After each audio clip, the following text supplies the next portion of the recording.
Hello students, आज इस video में हम चैप्टर 5 आंकड़ों का प्रबंधन प्रश्नावली 5.3 से क्वेश्चन नंबर 6 सोल्व करेंगे। और अगर आपने मेरे चैनल को सब्सक्राइब नहीं किया है तो कर लीजिए। अब क्वेश्चन नंबर 6 देखिए। जब एक पासे को फेंका जाता है तो नीचे दी हुई घटनाओं की प्रायिकता ज्ञात कीजिए। लूडो खेलते टाइम सभी ने पासा देखा होगा, ठीक है। उस पासे में 1 2 3 4 5 6 तक संख्याएं होती हैं, ठीक है। तो अब हमें ये कहा गया है कि इसमें हमें कुछ घटनाएं दी गई हैं, हमें उसकी प्रायिकता बतानी है कि जब हम एक पासे को फेंक रहे हैं तो फर्स्ट ए पार्ट देखिए, हमें एक अभाज्य संख्या प्राप्त करने की प्रायिकता बतानी है।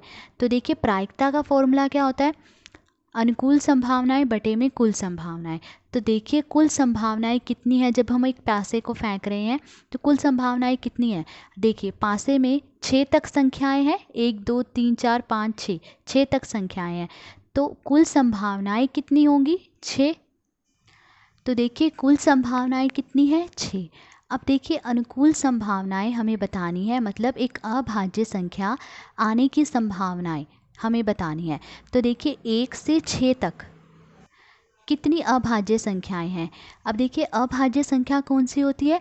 जो सिर्फ अपने आप से और 1 से कटती है, इन्हीं दो संख्याओं से कटती है, इसके अलावा किसी और से नहीं कटती। तो देखिए, ये 6 तक संख्याएं, इनमें अभाज्य संख्या कौन सी है? 2 3 और 5। ये क्या है? अभाज्य संख्याएं। तो देखिए, अभाज्य संख्याएं कौन सी हैं? 2 3 और 5।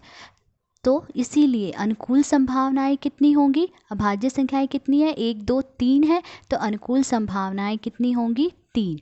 तो अब वांछित प्रायिकता, मतलब जो प्रायिकता हमें चाहिए कि एक अभाज्य संख्या प्राप्त करने की प्रायिकता क्या होगी? तो अतः वांछित प्रायिकता का फॉर्मूला अनुकूल संभावनाएं बटे में कुल संभावनाएं, मतलब 3 बटे कुल संभावनाएं कितनी है? 6। अब इसे काट लेंगे, 3 एकम 3, 3 दूनी 6।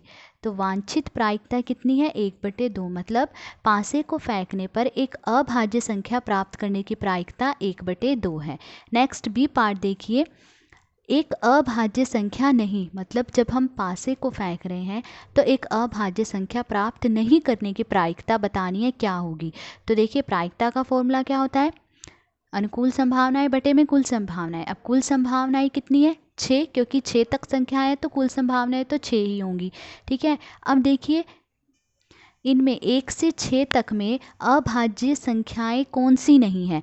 देखिए, 2 3 5 तो अभाज्य संख्याएं थी, तो जो बची, कौन कौन सी बची? 1 4 और 6। तो ये अभाज्य संख्याएं नहीं हैं।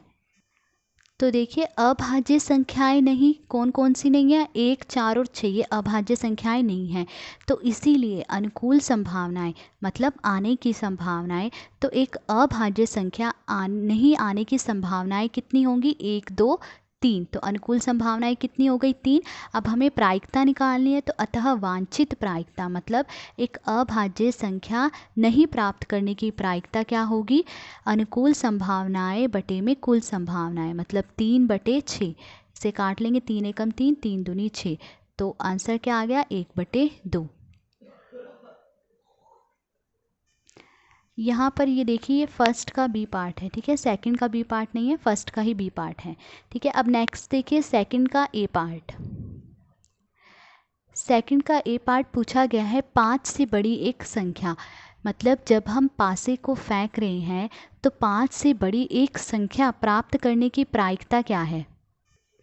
तो प्रायिकता का फॉर्मूला अनुकूल संभावनाएं बटे में कुल संभावनाएं। अब कुल संभावनाएं कितनी है? 6 है, क्योंकि 6 तक संख्याएं हैं। अब देखिए, 1 से 6 तक संख्याएं हैं पासे में, ठीक है। तो अब 5 से बड़ी संख्या देखिए कौन सी है? 5 से बड़ी संख्या एक ही है, 6। तो देखिए, 5 से बड़ी संख्या 6 है, ठीक है। तो इसीलिए अनुकूल संभावनाएं, मतलब आने की संभावनाएं कि 5 से बड़ी एक संख्या आने की संभावनाएं कितनी होंगी? 5 से बड़ी सिर्फ एक ही संख्या है, तो अनुकूल संभावनाएं कितनी होंगी? 1। तो अतः वांछित प्रायिकता, मतलब जो प्रायिकता हमें चाहिए कि 5 से बड़ी एक संख्या प्राप्त करने की प्रायिकता क्या है? अनुकूल संभावनाएं बटे कुल संभावनाएं। अनुकूल संभावनाएं 1 बटे में कुल संभावनाएं कितनी है? 6। तो 1/6 आंसर, ठीक है। नेक्स्ट बी पार्ट देखिए सेकंड का। पाँच से बड़ी संख्या नहीं। अब हमें बताना है कि जब हम पासे को फेंक रहे हैं तो पाँच से बड़ी संख्या प्राप्त नहीं करने की प्रायिकता क्या है। तो देखिए कुल संभावनाएं तो 6 हैं क्योंकि 6 तक संख्याएं हैं, ठीक है। अब अनुकूल संभावनाएं देखिए। अब देखिए पासे में 1 से 6 तक संख्याएं हैं, तो इनमें 5 से बड़ी कौन कौन सी संख्याएं नहीं हैं। तो देखिए 1 2 3 4 5, ये 5 संख्याएं हैं जो 5 से बड़ी नहीं हैं। तो देखिए 5 से बड़ी संख्याएं नहीं हैं, कौन कौन सी, 1 2 3 4 और 5। तो ये कुल 5 संख्याएं हैं जो 5 से बड़ी नहीं हैं। तो इसीलिए अनुकूल संभावनाएं मतलब आने की संभावनाएं कितनी होंगी, 5 होंगी। मतलब 5 से बड़ी संख्याएं नहीं आने की अनुकूल संभावनाएं कितनी है, 5। तो अतः वांछित प्रायिकता मतलब जो प्रायिकता हमें चाहिए कि 5 से बड़ी संख्याएं प्राप्त नहीं करने की प्रायिकता क्या होगी, अनुकूल संभावनाएं बटे में कुल संभावनाएं। अनुकूल संभावनाएं कितनी है, 5 बटे में कुल संभावनाएं 6। तो 5 बटे 6 आंसर, ठीक है। तो आज इस वीडियो में हमने क्वेश्चन नंबर 6 सॉल्व करा। अगर आपको वीडियो अच्छी लगी हो तो please like share and subscribe. Thank you.